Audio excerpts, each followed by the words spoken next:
Season 5 of Cold War and Warzone has brought with it a brand new operator called Kitsune, which you can unlock straight away by purchasing the Battle Pass. Remember, when you are completing these challenges, you need to have the Kitsune operator active, otherwise it won't count. So the Kitsune operator challenges are split into two groups of 4. 4 you can do straight away at tier 1 once you do purchase the Battle Pass and unlock the operator, and then the final 4 you get access to once you reach that tier 100 mark. But let's start from the start. So objective 1 is to get 25 eliminations using SMGs. For this we get 1500 XP and the fiber optic Kitsune skin. If you're playing Cold War, you can get these 25 eliminations using SMGs very quickly, probably in one game in fact, if you play something like Hardpoint or Domination, or of course that old classic Nuketown 24/7, or even the new maps on the 24/7 rotations. For Warzone, it might be a little bit slower, but it should be pretty easy as well. You can do this in standard Battle Royale absolutely fine, but of course we've got to look to our old friend Plunder, and maybe even Rebirth Island to do it that bit quicker. In Plunder, you want to be dropping at the new points of interest that have dropped this season, or you want to be dropping Storage Town, which is kind of like the unwritten Wild West of Warzone right now, and no one really knows why, but it's a great place to do challenges. In Rebirth, you can do this very quickly because of course you don't actually need your loadout. You can get an SMG off the floor and do this. Next up for objective 2, we have killed 10 enemies detected by your field mic or a friendly recon drone, and for this we get 2000 XP and the Crimson Fox emblem. Again, Cold War multiplayer makes this quite a bit easier, and it can be made easier still by using the Gearhead perk in your slot 2. This reduces the amount of time you wait for your field upgrade to be available, and you can store up to 2 of them. So again, hop on a busy map, this could be Nuketown 24/7, put a field mic down in somewhere that's not going to be easily seen, and then essentially you just want to camp around it and try and pick up as many kills as you can by people that are picked up by your field mic. For my Warzone only players, of course you want to try and have a recon drone on.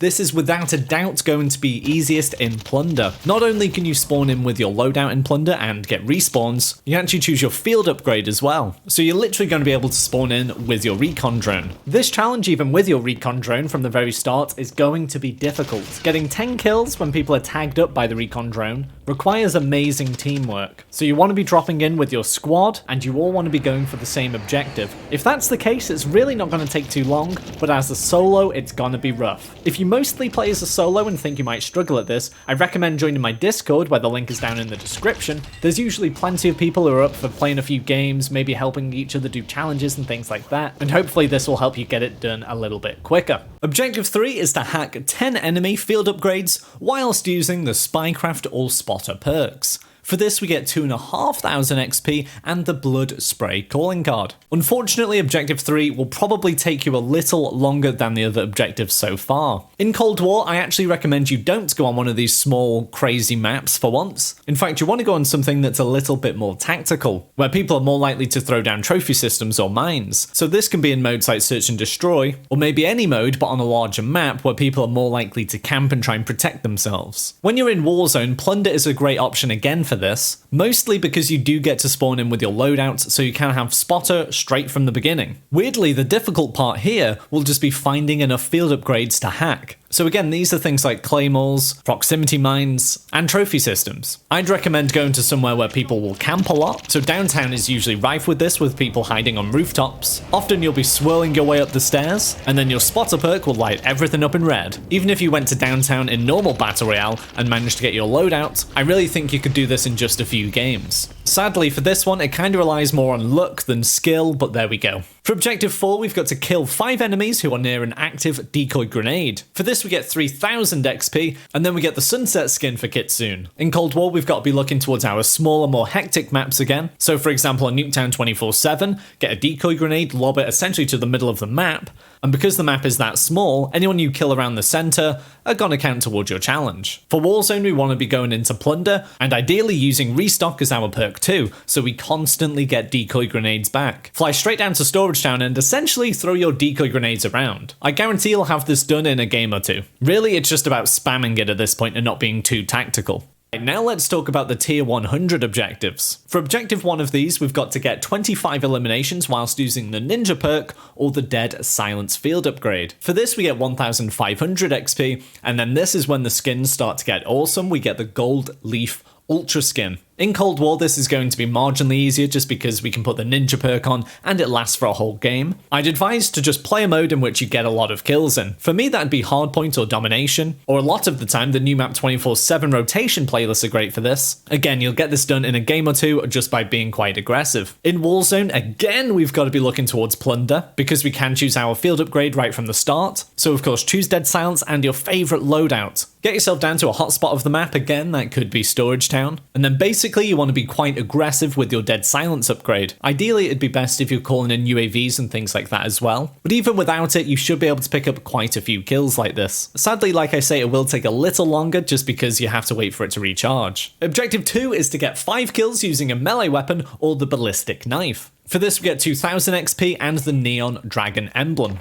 Now, this can be a little bit confusing in the description because you might think, well, which one's Cold War, which one's Warzone? Cold War is just the melee weapon and Warzone is the ballistic knife. So I might sound like a broken record here, but in Cold War, again, we want to be heading towards smaller maps, maybe Nuketown 24/7 or hardpoint domination, things like that are just going to be hectic with a lot of engagements. Get on your favorite melee weapon and some stuns, and basically just be very aggressive. You're going to get this done in one game. And again, for Warzone, plunder is our best bet, just because we spawn in with our loadouts and respawns are on. From here, it's kind of the same deal as Cold War. You want to be pretty aggressive with some stuns, but I would recommend using the dead silence field upgrade, just so when you're charging at people, they don't hear you, turn around and kill you. Now, you might not actually have the ballistic knife because it is unlockable through a challenge. I did make a video on this when it first came out, so you can click that now in the top right hand corner. Objective 3 is to destroy 10 enemy deployed field upgrades. For this, we get 2,500 XP and the dangerous bite calling card. So this is a little bit easier than the tier 1 objective, which is quite similar.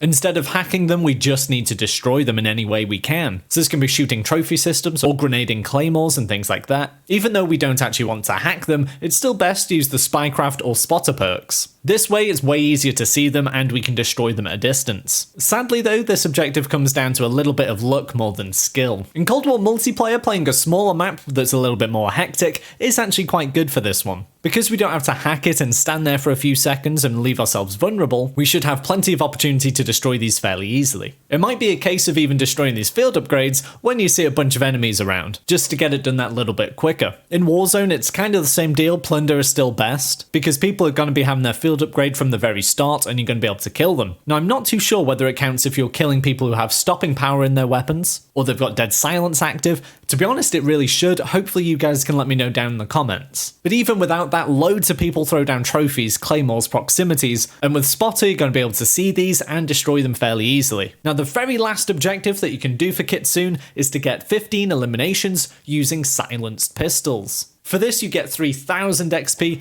and the Warlock Ultra skin. Despite being the last objective, this is actually one of the easiest. You can drop straight into a hardpoint game or Nuketown 24/7 if you're on Cold War multiplayer, put on your favorite pistol, I don't know, like the Diamatti silenced, and basically play pretty aggressive and you're gonna get this done in 1 or 2 games. It's the exact same deal with Warzone. Jump into plunder, go to the hotspot POIs, and use your favorite pistol. Because you are going to be using a pistol, I recommend using Ghost as your second perk, just to keep you off the radar and make some of these kills even easier. On top of that, dead silence and stuns make it even easier still. The pistol is up to you, although I personally love the Psychov, but the Diamatti does a great job as well. Hopefully this video helps you complete the Kitsune objectives even quicker. If it has helped you out, please give it a like, and if you haven't already, subscribe for more Warzone videos, shorts, and streams.